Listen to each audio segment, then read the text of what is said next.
Grace is a word many people have heard. It appears in sermons, in prayers, and in songs.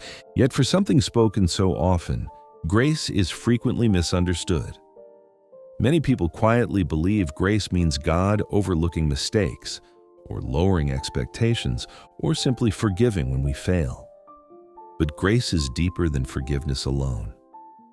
Grace begins with understanding something about the human condition. Every person carries limits, weakness, regret, moments they wish they could undo.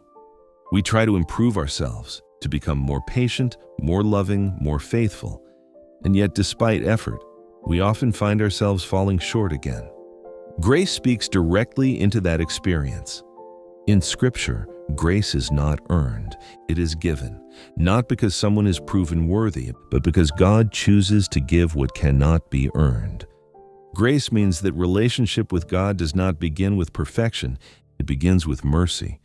The message of grace runs throughout the Bible, but it becomes unmistakably clear in the life of Jesus.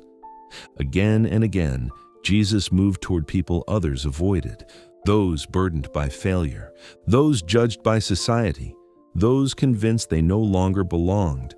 Grace did not ignore truth, but it met people before they had changed.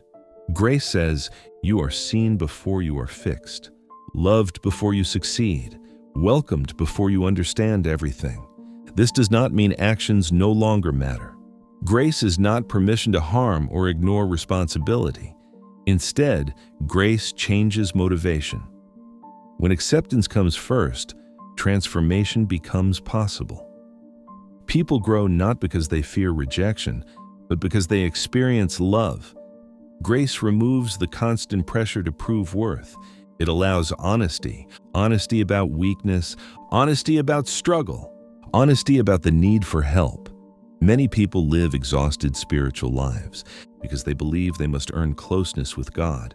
They try harder, do more, carry guilt quietly. Grace gently interrupts that cycle.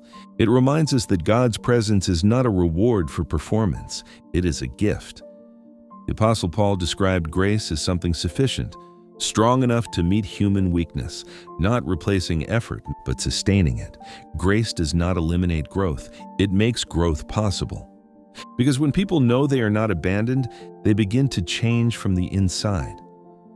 Grace invites rest without complacency, humility without shame, hope without denial, and perhaps most importantly, grace changes how we see others. Those who understand grace become slower to judge and quicker to show compassion, because they recognize the same mercy they received. Grace is not weakness, it is strength offered freely. It is the assurance that failure is not final, that restoration remains possible, and that love does not withdraw when life becomes difficult. Grace means that God meets people where they are and walks with them toward who they are becoming, not because they earned it, but because love chose to stay.